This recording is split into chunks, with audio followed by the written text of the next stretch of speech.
शंकर ने मैया पार्वती को कथा सुनाई। उस तोती के बच्चे ने होंकारी को भरा है। तो जब भगवान शंकर ने मैया पार्वती से पूछा, पार्वती कथा कहाँ चल रही थी? पार्वती बोली हम तो सो गए। तो भगवान ने ध्यान रख करके देखा वो तोते का बच्चा, तो उसी के पीछे अपना त्रिशूल लगा देते और उसके पीछे पीछे खुद हो जाते। वो तोते का बच्चा दौड़ता हुआ जाता है और जा करके अरड़ी जो कि व्यास महाराज की पत्नी है, वो स्नान करके खड़ी होती है, जमाई लेते हैं। तोते के बच्चे ने सुंदर सा अवसर देखा और मुख के द्वारा गर्भ में प्रवेश कर जाता। अब भगवान शंकर जाते हैं, जवाब दिया हमारा चोर यहाँ आया है। उन्होंने कहा महाराज यहाँ तो सुबह से बैठे, हम कोई नहीं आया। कहा चोर तो आया है। तब मैया अरड़ी ने बताया कि महाराज आपका शोर हमारे गर्भ में पल रहा है। तो उन्होंने जवाब दिया पल रहा है तो कोई बात नहीं, लेकिन जब ये बाहर आए तो हमें एक बार बता जरूर दें।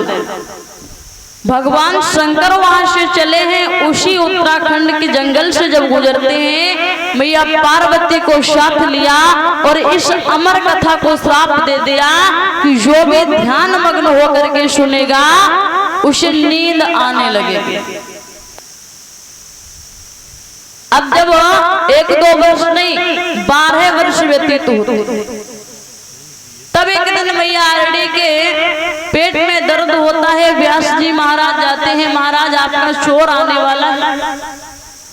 भगवान शंकर पहुंचे हैं, बोले क्यों बाहर नहीं आ रहे हो? तो मैया अरड़ी के गर्भ से एक आवाज आई है कि हे भोलेनाथ मैं बाहर तो आ जाऊं लेकिन ऐसे नहीं आऊंगा। क्यों? क्योंकि ये दुनिया जो है ना, दुनिया में इतनी मोह माया है कि मुझे मोह माया में फंसना नहीं।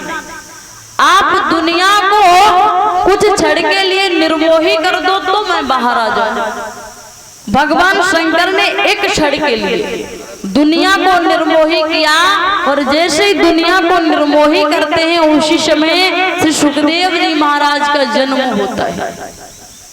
सुखदेव जी महाराज का जन्म हुआ तो वो नार को संग में लपेटे हुए ही जंगल की ओर चल देते हैं। व्यास जी महाराज पीछे पीछे आवाज लगाते जा रहे, लाला ठहर जाओ। और जैसे ही आवाज लगाते हैं बेटा रुक जाओ, ठहर जाओ, तब श्री सुखदेव जी महाराज कहते हैं कौन बेटा? किसका बेटा? अरे भला न जाने इस संसार में कितनी बार मैं आपका पिता बना हूँ, आप मेरे पिता बने हो। ये संसार है मतलबी, यहाँ कोई किसी का नहीं है, सिर्फ मतलब के स्वार्थी लोग हैं संसार में। जैसे ही समझा करके कहा है बोले कोई किसी का नहीं है, संसार में सिर्फ स्वार्थी हैं, आप वापस लौट जाइएगा। तब श्री व्यास जी महाराज वहां से वापस आते हैं और श्री सुखदेव जी महाराज जाते हैं तपस्या करने के लिए। अटूट तप करते हैं, देवराज इंद्र का इंद्रासन डगमगाने लगा।